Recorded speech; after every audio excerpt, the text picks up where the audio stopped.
Today we're going to kick it up a notch with multivariable linear systems. Instead of having two variables as we did on Friday, we're going to move it up and look at three variable systems.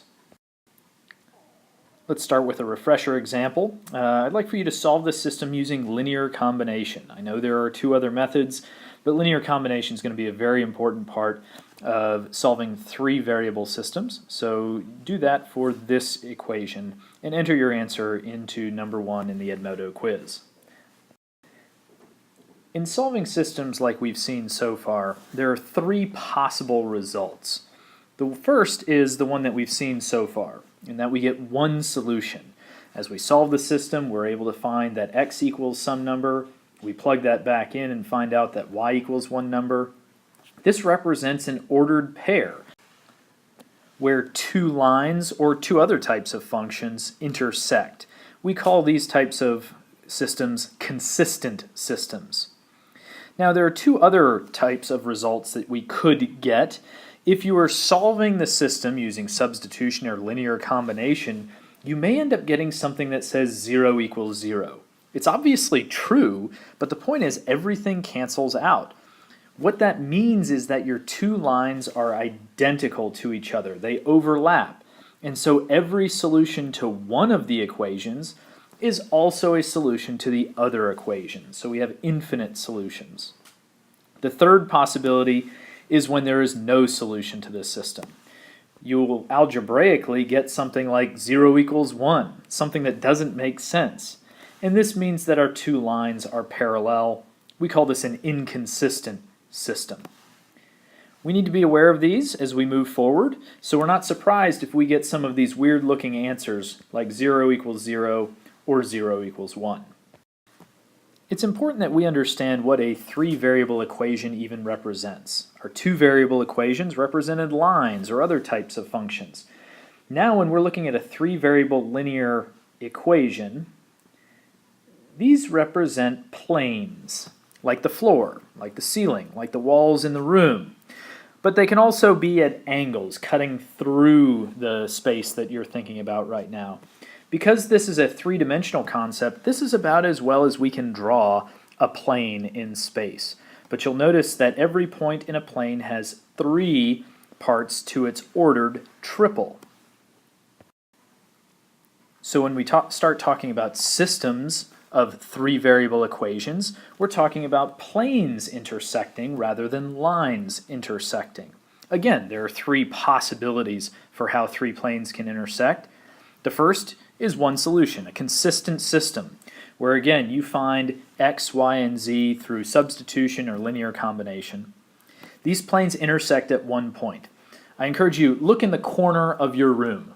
That is one point where three planes, two side walls and a ceiling are intersecting, and that's represented by situation number 1 in this diagram. Infinite solutions, again, occur when you get some true statement, but that doesn't narrow it down to one variable. And this represents that these three planes are intersecting at a line. And so that's situation number 2 in the diagram. Now notice the other three solutions, 3, 4, and 5. In each of those cases, there isn't one common point between the three planes. Two of the planes may have common points or common lines, but all three don't share any one particular point. This is a no solution situation, inconsistent systems. This means that we have some planes that are parallel to each other.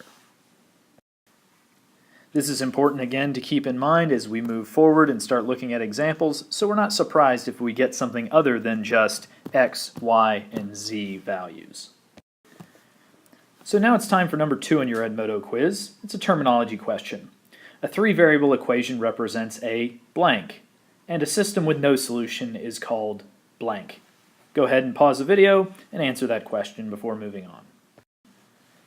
In all of the systems that we saw on Friday, we had two equations, two unknowns.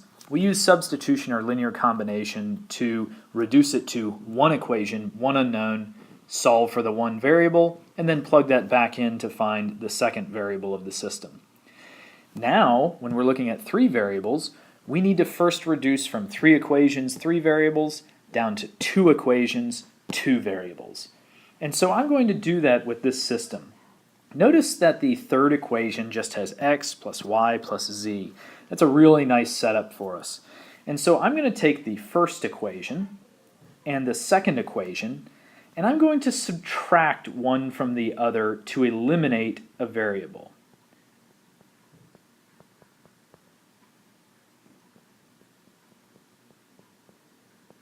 Notice that our y variables have the same coefficients. That's why I'm subtracting. 4x minus x is 3x. Y minus y is 0. Negative 3z minus z is negative 4z.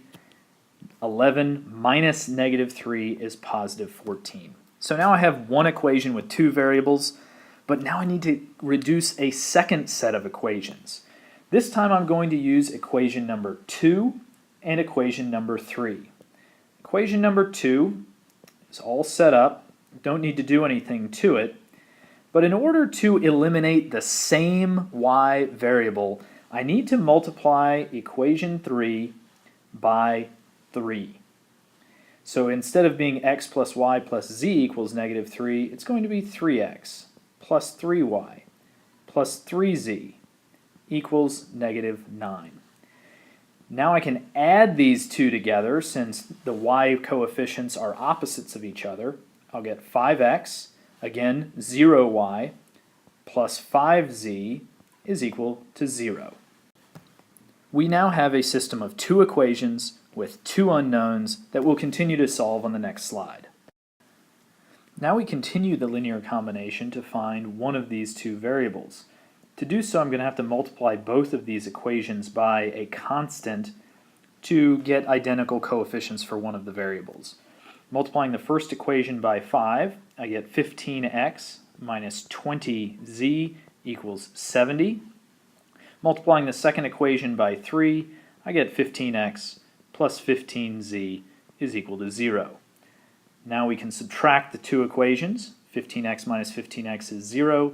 Negative 20z minus 15z is negative 35z. 70 minus 0 is still 70. So now we're able to find that z is equal to negative 2. Now I'm going to take that z and plug it back into one of these 2 variable equations to solve for x. Doesn't matter which one. 5x plus 5 times negative 2 equals 0. 5x minus 10 is equal to 0. 5x is equal to 10. X is also equal to 2. Now that we know that x is 2 and z is equal to negative 2, we can plug both of these variables back into any one of our original equations to solve for y. The last one looks easiest. 2 plus y plus negative 2 is equal to negative 3. You'll notice that the 2 and the negative 2 cancel each other out, so we have y equals negative 3. And I'm going to write my answer as an ordered triple. X is 2, y is negative 3, and z is negative 2. These 3 planes intersect at one particular point in space. This is a consistent system of equations. Now it's your turn to try it. Here's a system of 3 equations and 3 unknowns. Remember that you need to try to reduce this to a system of 2 equations, 2 unknowns.